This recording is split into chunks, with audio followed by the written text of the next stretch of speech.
Euh, je suis arrivé en Guinée, c'était avec déjà une journée de retard, une journée de retard dû à un changement au niveau de la compagnie aérienne. Et je suis arrivé, disons, très tôt le matin, vers 1 à 2 heures du matin.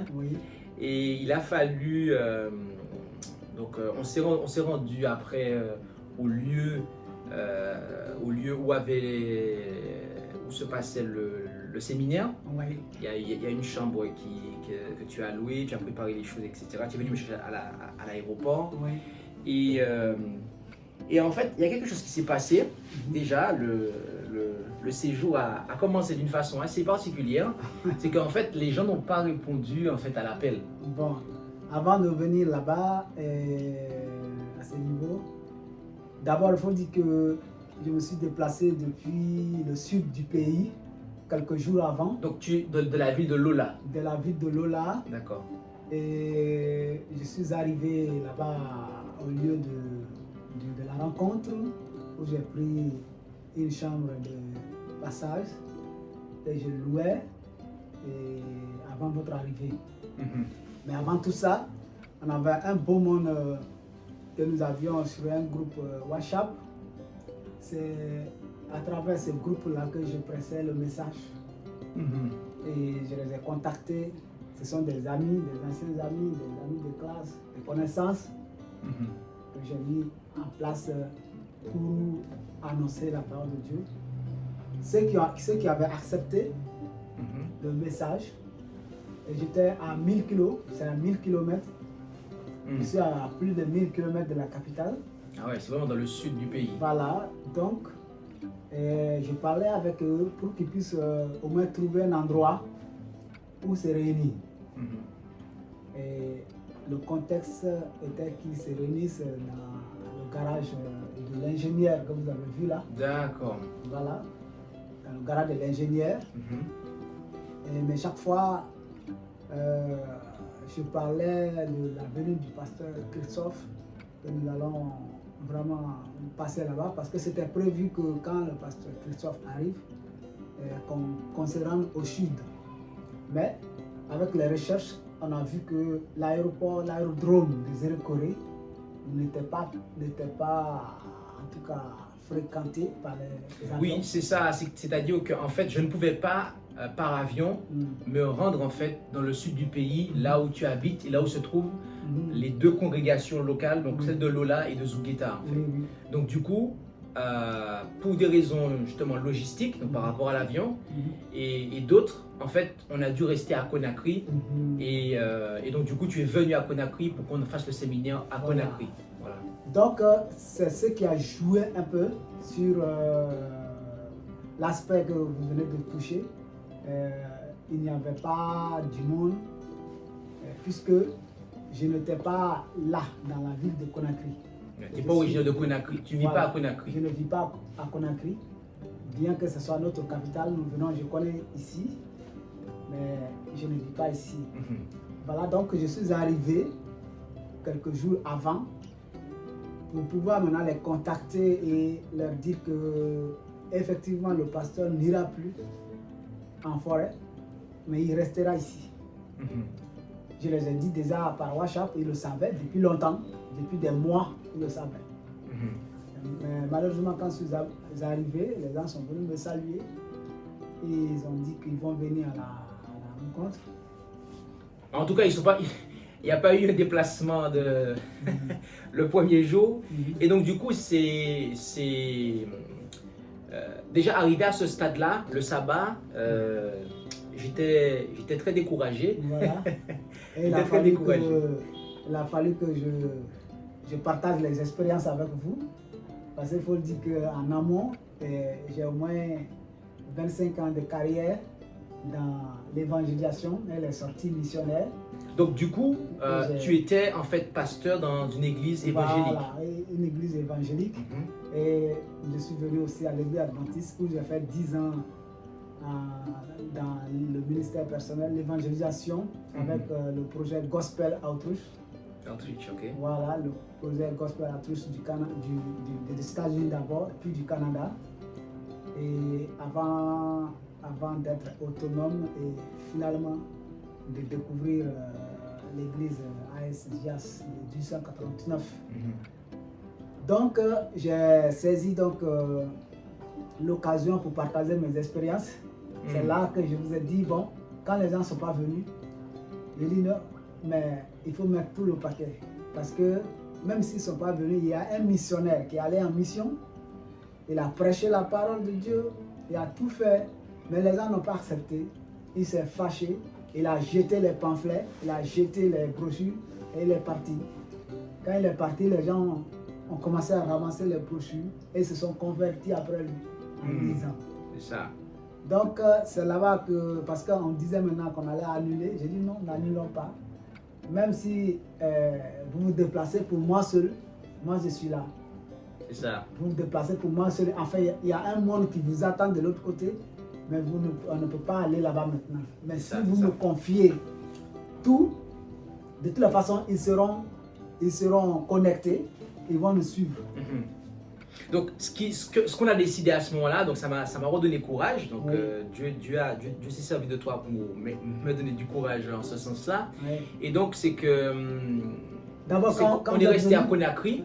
Ils ont dit, la communauté de Zougueta, là où se trouve l'église, la communauté de là-bas qui vit à Conakry ici, a dit, le pasteur qui est venu, nous l'attendons, qu'il vienne nous rendre visite dans un quartier là. Ah oui, il voulait que je vienne les voir le sabbat même. Alors qu'en fait, on avait réservé une salle pour qu'ils puissent venir. Voilà, c'est là qu'on a dit, le pasteur a dit, je suis arrivé hier, fatigué. C'est eux normalement qui devraient venir. Moi, j'ai déjà parcouru des milliers de kilomètres. Donc, ils ont attendu de l'autre côté. Et j'ai dû appeler pour dire le pasteur fatigué, il ne viendra pas. Donc vous-même venez par là, la communauté n'a qu'à venir. Mais maintenant finalement, beaucoup de gens ne sont plus venus. C'est quelques-uns seulement qui venaient suivre la chose. Voilà. C'est comme ça qu'on a passé le sabbat et le second jour. Et on fait un complément de ce qu'on a dit tout à l'heure, puisque tu as fait en fait une visite cet après-midi en fin de journée et tu m'as apporté une information supplémentaire sur pourquoi les gens en fait n'avaient pas la facilité de pouvoir venir. C'est lié à la pauvreté, le transport, chaque jour pour venir au lieu de rencontre. Vraiment, c'était difficile. Donc, vous avez vu combien nous, on a dépensé.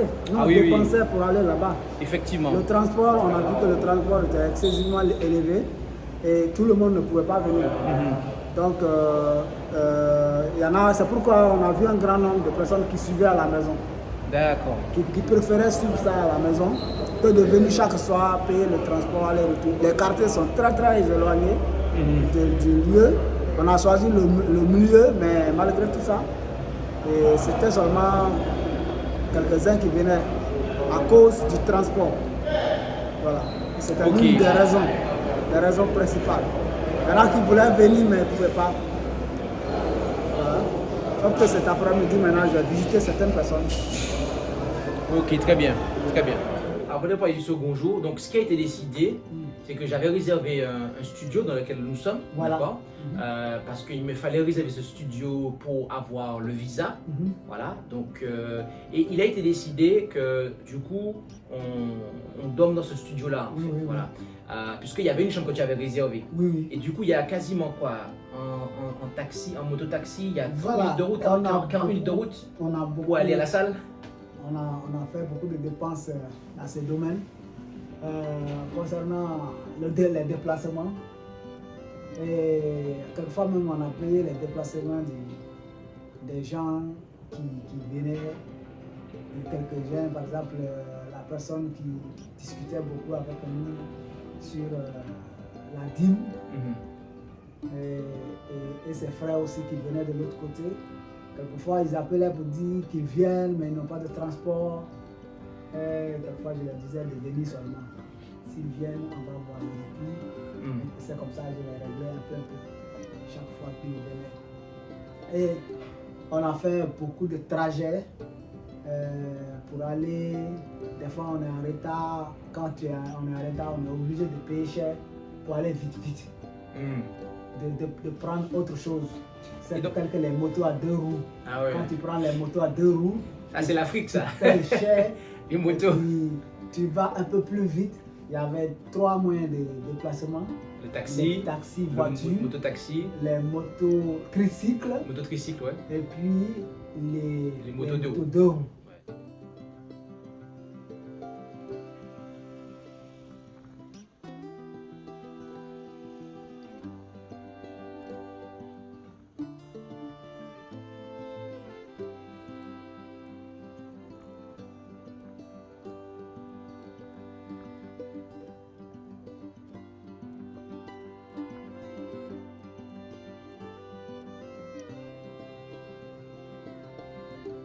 Et du coup, donc, en fait, ce qui a été décidé, c'est que même si le séminaire n'avait plus lieu en présentiel, mais c'est que je reste en Guinée et que je te forme de manière intensive, de manière à ce que tu puisses effectivement continuer à propager le message ici, en fait.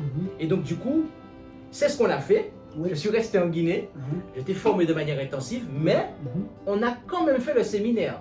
Puisqu'il y a des gens qui ont dit qu'ils vont venir. Donc, et effectivement, tous les soirs, on avait du monde. On était, je sais pas moi, une petite dizaine. En tout cas, ça dépassait pas 10 personnes, mais voilà, il y avait un petit groupe de personnes qui étaient présents.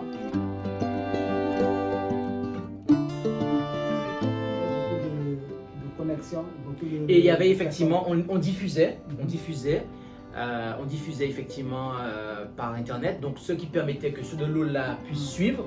Ceux de Conakry aussi. Ceux de Conakry aussi suivaient, voilà. Même on le suivait depuis le Ghana. Des gens du Ghana, bon, de peu partout en Afrique, suivaient le séminaire en direct. Et donc voilà ce qui s'est passé. Donc du coup, c'est ce qu'on a fait. Donc du coup, en clair, en semaine, le matin, on se réveillait après avoir mangé. Qu'est-ce qui se passait? On faisait formation. Voilà. Donc, j'étais formé sur des aspects pratiques au niveau de différents aspects que je ne vais pas déballer ici, mais en tout cas, le matin, c'était formation. En tout cas, c'était formation. Voilà, formation. J'étais bien formé. Je suis équipé. Voilà, maintenant tu es équipé donc pour pouvoir propager le message et faire un certain nombre de choses. Et ça va continuer aussi. On en a dit ça ne fait que commencer. Une formation ne s'arrête jamais. Même moi, je suis en constante formation. Et du coup, donc il faut savoir aussi que c'était toi qui préparais mon repas. Alors à bien des moments, c'est toi qui as préparé mon repas. Des fois, on a acheté des choses à l'extérieur, mais c'est toi qui préparais mon repas. Des fois, c'est toi qui lavais mes vêtements. Donc j'avais vraiment un assistant en fait, quelqu'un qui m'assistait. Et donc voilà, je tiens à le dire, puisque effectivement, je fais le voyage. Toutes les fois que je suis allé en Afrique, j'ai fait le voyage seul, mais à chaque fois, je m'étais assuré qu'arrivé sur place, j'avais quelqu'un sur qui je pouvais compter et qui pouvait me soutenir et m'encourager dans ma mission. Tout comme si cette personne-là était venue avec moi depuis la France ici en fait. Comme Jésus a dit, 2 à 2. Il faut toujours aller 2 à 2.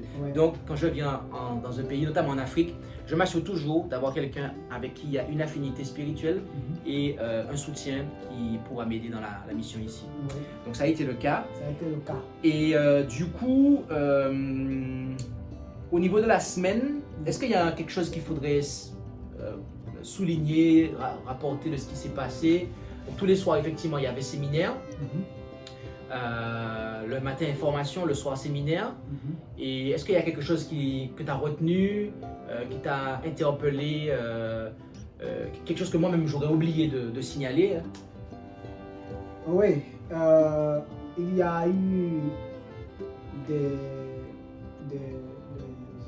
investissements en matière de de documentation du côté de ceux qui gardaient, qui disaient qu'on ne doit pas faire la dîme. On les a donné des études bibliques. C'est-à-dire on les a transféré des fichiers. Ah oui, oui. On les a transféré des fichiers pour qu'ils puissent eux-mêmes l'étudier. Nous avons fait ça. Oui, donc effectivement, il y avait des personnes qui sont venues, qui étaient des adventistes, et qui croyaient en fait, et qui croient apparemment toujours que la dîme n'est pas biblique. Donc on les a effectivement parlé, mais aussi transféré des documents, du matériel pour qu'ils puissent voilà, réfléchir et se remettre en question à ce niveau. Il faut dire aussi que la plupart de ceux qui étaient là, mis à part ces personnes-là, en fait c'était des évangéliques. Hein, c'était des évangéliques. Voilà. C'était des évangéliques qui avaient entendu par ton biais un peu le message des 3 anges, mais qui n'ont jamais pris de position en fait. C'est ça, hein? Ouais. Et donc du coup, le vendredi soir, qu'est-ce qui s'est passé? Le vendredi soir, on a fait la préparation, on a bien préparé le sabbat, puis nous sommes allés. Et maintenant le message a été présenté. Il y a eu un monsieur qui s'est présenté pour se faire baptiser. En fin de compte, en totalité,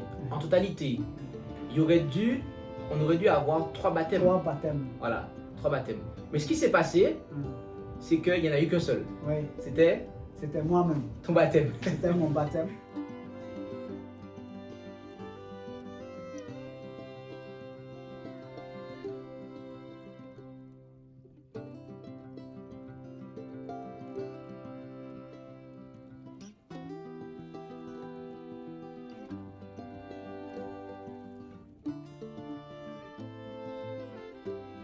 Et c'était le baptême le plus merveilleux que nous ayons jamais vu dans le monde entier. Ah bon? Ah oui. Et la communion la plus fraternelle qu'on ait jamais vue. Parce que le morceau de pain que j'ai trempé, je ne pense pas si je vais tremper les mêmes morceaux comme ça. Parce que c'était grand et il y avait beaucoup de jus. Parce qu'on n'était pas nombreux en fait. Mais du coup, les personnes qui n'ont pas accepté de se faire baptiser, grosso modo, c'était quoi en fait qui... Les personnes qui ne s'étaient pas fait baptiser, peut-être c'est le doute ou bien la peur.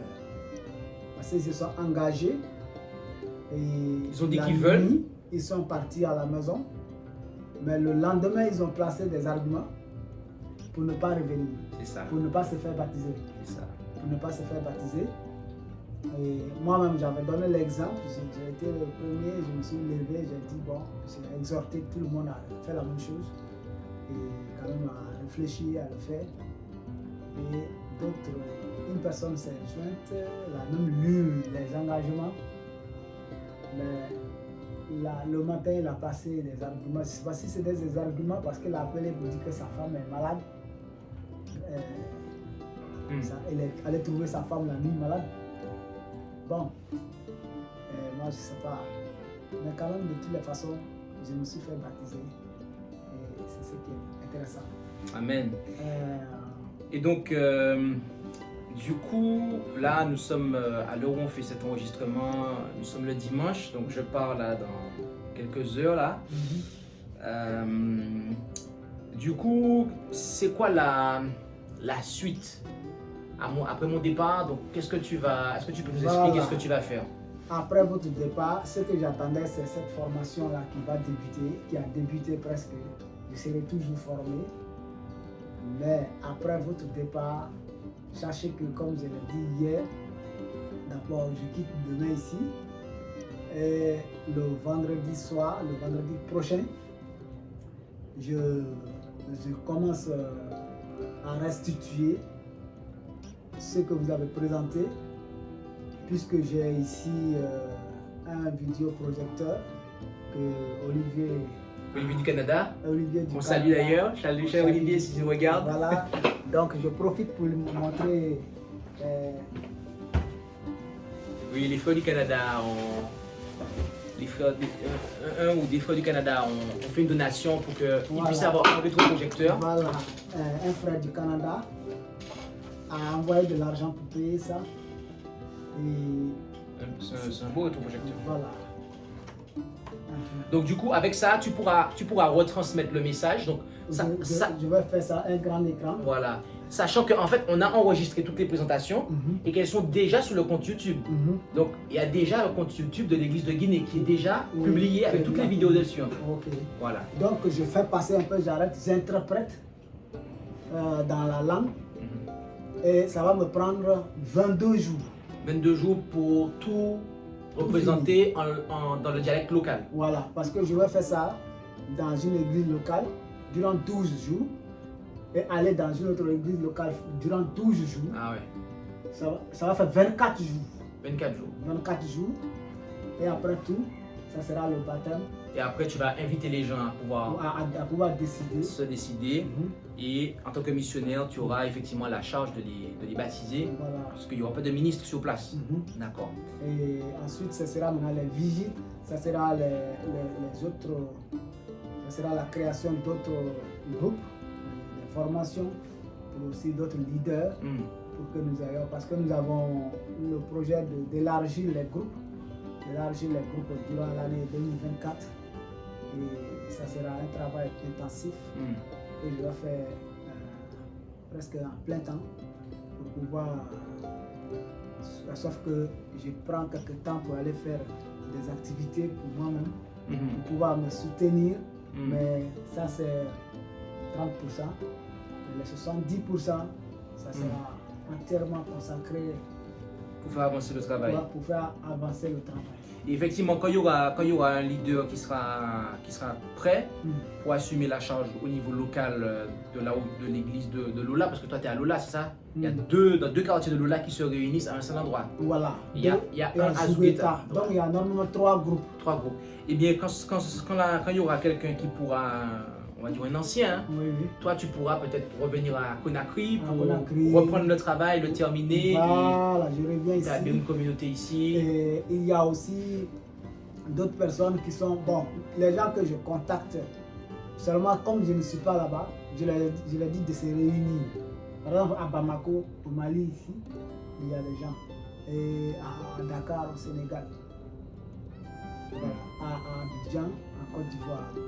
Mais comme par là-bas il y a des frères, peut-être qu'ils vont se retrouver un jour. Mais le travail, et puis en Morovia.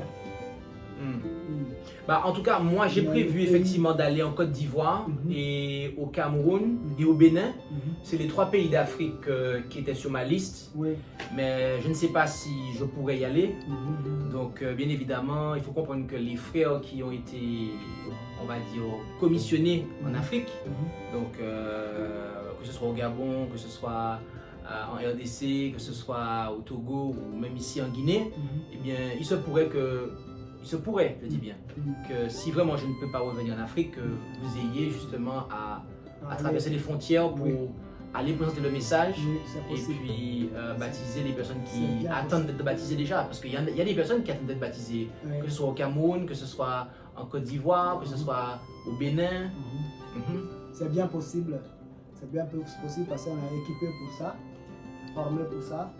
Et voilà le travail qui nous attend sur le terrain. Il y a 33 préfectures dans la République de Guinée, y compris les 5 communes de Conakry.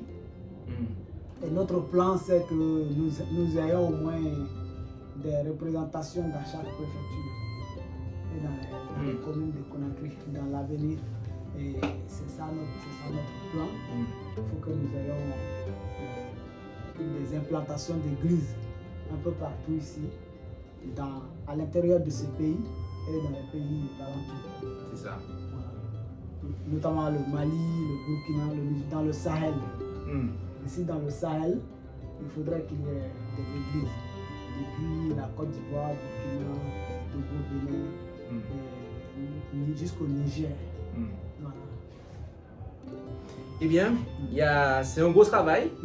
Un beau travail. Donc, un beau travail qui nous attend ici, qui t'attend aussi ici, tout particulièrement. Et comme je le disais, moi-même, je ne sais pas ce qu'il admettra de moi, si je peux revenir en Afrique. Mais en tout cas, on va prier pour que les frères qui sont ici en Afrique puissent entreprendre l'œuvre et faire avancer l'œuvre ici sur le continent africain. ça a toujours été comme ça, même les autres églises qui sont arrivées, même l'église adventiste nominale. Et il a fallu que les frères africains s'élèvent pour pouvoir aussi propager beaucoup plus l'évangélisation ou bien l'implantation des églises. Il en sera demain pour nous. Il faudrait que nous l'aidions. Il faudrait quelqu'un qui a de la vision, qui puisse s'élever et inspirer les autres pour que le message puisse aller le plus vite que possible, le plus rapidement que possible, un peu partout. Parce que les gens ne font que mourir sans connaître la vérité. Déjà, quand je pense à ce que j'ai traversé, j'ai fait un long parcours avant de connaître ce que j'ai connu aujourd'hui. J'étais baptisé hier. Vraiment, quand je pense à la souffrance des autres, j'aimerais que ces gens-là connaissent la parole de Dieu aussi. C'est pour cela qu'il faut aller vers eux. Tu ne peux pas t'asseoir chez toi pour ça. Que... Tu as vu, je parle sur WhatsApp, un réseau social. Je suis au loin, je parle, j'enseigne, mais il fallait que je vienne. Peut-être si je venais, on n'allait pas rencontrer ce qu'on a rencontré là. D'ailleurs, justement, il y a des éléments que, en disant ça, tu me rappelles des éléments qu'on doit effectivement rapporter. Mais c'est que tu avais demandé effectivement aux gens de se rassembler. Oui. Mais en fait, il n'y a pas de leader ici. Donc du coup, les gens ne se sont pas rassemblés ici. Et en fin de compte, moi-même, je t'ai dit, hein, c'est pas normal qu'en semaine il y ait du monde et que le jour du sabbat, les gens ne viennent pas en fait. C'est qu'il y a un problème avec l'observation du sabbat. Donc il faut qu'il soit affermi vraiment parce que on doit effectivement porter du fruit, en fait, comme dit Jésus, avant d'être baptisé. Et aussi, il y a un point que je voulais aussi rapporter, j'espère qu'il va me revenir à l'esprit parce que je l'ai à nouveau oublié, mais c'était par rapport il m'a échappé. Oui, ça viendra. Tu parlais, à l'instant tu parlais de quoi? Tu parlais que sur WhatsApp. Voilà. J'ai donné le message sur WhatsApp, mais il fallait que je sois présent. Oui, au niveau des réseaux sociaux, c'est ça. Sur les réseaux Merci. sociaux. En fait, c'est que vendredi, il y a eu une coupure. Voilà. Le gouvernement, en fait, ici, ils ont coupé WhatsApp, Telegram, YouTube. En fait, il n'y a plus rien qui fonctionnait, mis à part l'Internet, Google, tout ça, etc. Et au final de compte, on n'a pas pu diffuser en direct vendredi. Samedi matin, on n'a pas commencé à l'heure.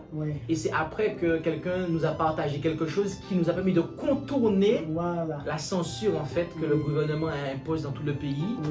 Et puisque bon, la situation politique du pays est celle qu'elle est. D'ailleurs, vous craignez que je ne puisse pas venir en toute sécurité. Mais en fin de compte, c'est allé. Il n'y a pas eu de problème. Voilà. Parce que quelques semaines avant, il y a eu ce que les gens ont appelé tentative d'évasion des détenus. Bon, dans l'affaire du 28 septembre, l'ancien président de la junte de 2009, le capitaine Dadis et Claude Pivy, ainsi que d'autres, un matin, on les a enlevés. Je ne sais pas si c'était un enlèvement ou quoi, les gens le savent, ou bien ils connaissent ce qu'ils disent. Mais de toutes les façons, on ne les a pas retrouvés dans la prison. Et il fallait les chercher un peu partout. Et ça avait créé un peu de crainte. Donc c'est pour cela qu'on disait qu'il y a cette situation-là ici à Conakry.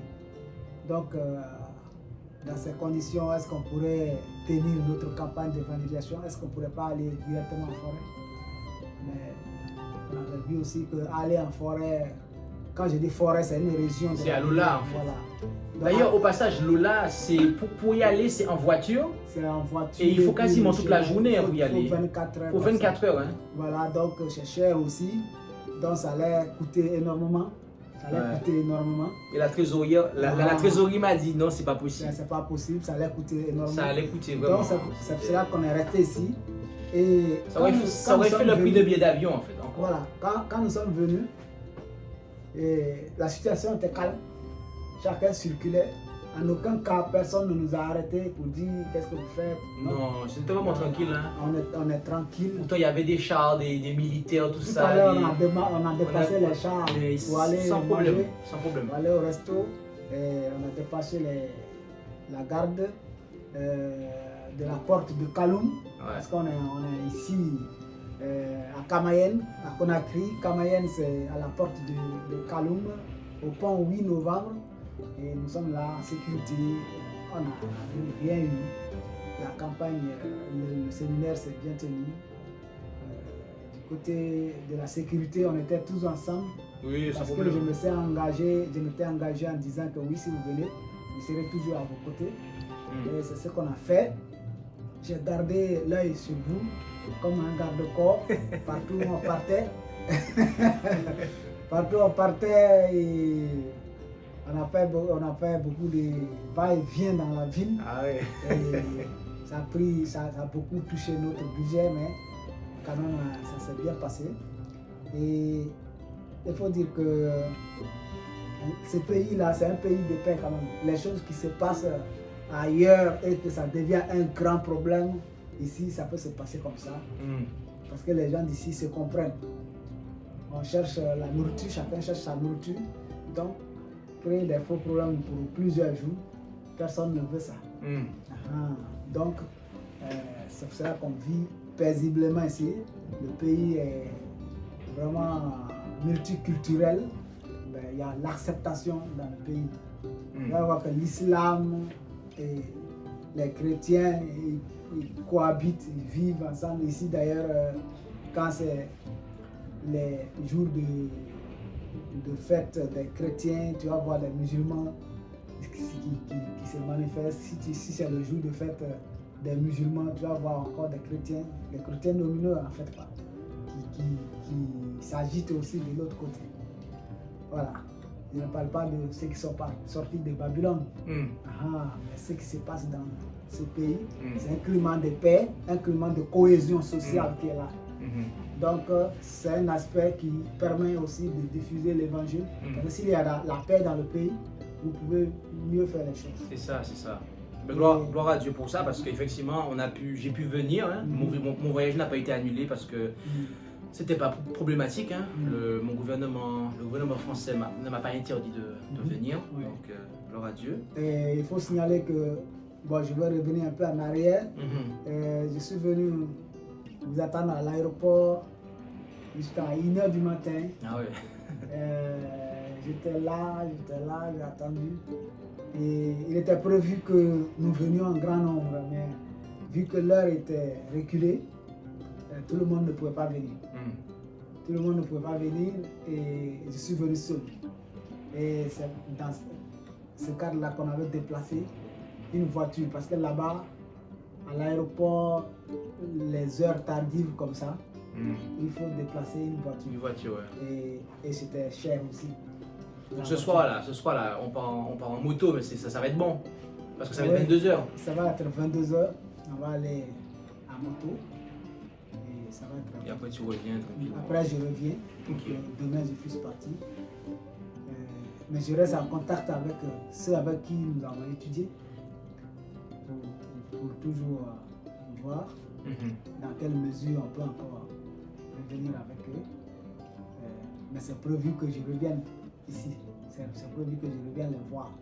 Ok. Je vais les voir encore avant d'aller.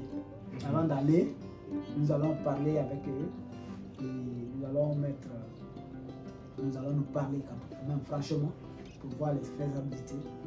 Si quelqu'un veut prendre des décisions, ça sera plus. Son baptême sera pour plus tard. Mais en tout cas, comme je t'ai dit, je t'encourage vraiment à les inviter à suivre les services avec vous. Il faut que vous puissiez diffuser vos services et qu'ils puissent suivre vos services vraiment. Et qu'ils soient présents. Parce que s'ils ne suivent pas les services, entre guillemets le sabbat, parce que le jour du sabbat, le Seigneur nous dit qu'on doit avoir une sainte convocation. C'est ça. Donc ils devraient en tout cas pouvoir suivre des services religieux le jour du sabbat et prier et louer le Seigneur, écouter la parole de Dieu et de sorte que ils aient déjà une pratique de l'observation du sabbat avant de pouvoir être baptisés. En fait. Puisque avant d'être baptisé, Jésus dit qu'on doit faire des disciples des nations. Voilà. Donc ils doivent d'abord expérimenter ça pour ne pas que on se retrouve à baptiser des gens qui au final ne savent pas le sabbat réellement. Oui, oui. Et ce que j'ai vu dans tout ça, comme expérience, c'est qu'il ne suffit pas de rester loin. Il suffit des fois il faut des fois se déplacer pour aller voir les gens. C'est ça. Là où ils sont. C'est ça. L'expérience, c'est que, bon, tu parles sur Zoom, tu parles sur un réseau social, la personne écoute la prédication, la personne te répond, mais tu ne sais pas en fait s'il est en train d'appliquer vraiment ce que tu dis. C'est ça. C'est pourquoi il faut se déplacer, aller jusqu'à là. Très bien. Le plus gros du problème, c'est là, c'est le problème de déplacement seulement. Il faut se déplacer. Il faut aller, comme Jésus dit, il faut aller, faut se mélanger aux gens. C'est-à-dire, la sœur dit que la méthode de Jésus, c'est de mélanger, de se mélanger aux gens, de les attirer et après de les inviter encore. C'est ça, c'est ça. Est-ce qu'il y a quelque chose que tu aimerais dire pour terminer Voilà, pour terminer, je vais dire que l'évangile éternel est arrivé en Guinée. C'est arrivé. Puisque un Guinéen a été baptisé ici. Comme l'eunuque éthiopien. L'eunuque éthiopien a été baptisé, tandis que l'esprit enlevait Philippe. Lui descendait en Afrique dans la joie. Ça. Pour aller partager ce qu'il a reçu. C'est ce qui est mon cas. J'ai été baptisé dans l'océan Atlantique hier, seul. Oui, c'est ce que j'ai dit. Quand on dit que la Guinée est le château d'eau, c'est un château d'eau ici de l'Afrique de l'Ouest. En fait, il y a beaucoup d'eau dans ce pays. Tu fais quelque part, tu trouves une rivière. Quelque part, tu trouves il y a beaucoup d'eau. Le pays est beaucoup arrosé. Maintenant, s'il y a un prédicateur de l'évangile et avec les eaux qui sont là pour baptiser les gens, qu'est-ce qui empêche les gens d'être baptisés maintenant? C'est ça, c'est ça. D'ailleurs, la vérité, c'est que en venant en Guinée, et je pense que ça a été l'une des raisons de mon découragement, c'est que je m'attendais à ce qu'il y ait une riche moisson dans le sens, en ma présence en fait. Oui, oui. Et au final du compte, le Seigneur m'a fait comprendre que j'étais venu pour prêcher, mais aussi pour former, voilà. Et que le reste du travail, c'était pas moi qui allais le faire. Oui. Et ça demande de l'humilité en fait. Ça Voilà. Et le Seigneur m'a fait comprendre ça. Et donc du coup, j'ai accepté ça. Et donc j'ai accepté que tu puisses justement terminer, en tout cas faire le travail que je pensais que j'allais faire, mais qu'au final de compte, c'est toi qui vas le faire. Oui. C'est le plan du Seigneur. C'est ça. Et alors que demain matin, demain à 1h, vous allez vous envoler pour la France. 2h du matin. À 2h du matin. Ouais, les avions, ils arrivent tard ici. Hein. Ouais. Moi aussi, je descendrai dans le pays, dans la joie, pour aller partager ce que j'ai appris. C'est ça. Et vous verrez, ça sera une histoire. On t'attend le 25 décembre pour ton rapport. Hein? Oui, le 25 décembre, je dépose mon rapport. Mais l'histoire va relater un jour ce que nous avons fait. Eh ben, on attend ça avec impatience. Que le Seigneur te bénisse en tout cas. L'histoire va relater un jour. Parce qu'on vient dans un pays, on investit, on vient, on baptise une seule personne. D'accord? C'est une seule personne. Mais c'est une bonne terre. Ah ben, si cette seule personne c'est un pasteur, oui, c'est effectivement ça. C'est une bonne terre qui va produire. Voilà. Tout à fait. Voilà. Donc, peut-être que vous reviendrez un jour pour un camp meeting ou bien pour rendre visite à l'église en Guinée et vous verrez un monde qui vient vous accueillir, qui viennent suivre la réunion. Peut-être vous aurez les larmes qui vont couler en pensant à ce qu'on a vu hier. Oui. Bon, ben, en tout cas, bon courage. Larmes de joie, oui. Bon courage à toi, Raphaël. Merci. Raphaël Soa Fangamou, frère Raphaël Soa Fangamou. Et donc, bon courage pour le travail que tu auras à faire dans les jours à venir pour représenter le message. Oui. pour les baptêmes. Et puis rendez-vous, Dieu voulant, le 25 décembre pour le rapport avec tous les ouvriers de la Conférence de France. Oui. Et puis, donc voilà. En tout cas, merci beaucoup. C'est vous qu'on remercie. Je voudrais profiter aussi pour remercier les organisateurs, la trésorerie et vraiment tous ceux qui se sont mis en place pour que vous puissiez venir. Pour l'Afrique seulement, le fait de baptiser un pasteur, un leader qui peut encore reproduire la chose, nous allons vous dire de compter sur nous. Pour l'Afrique, nous comptons sur le Seigneur, donc vous pouvez compter sur nous. Amen. Maranatha. Amen.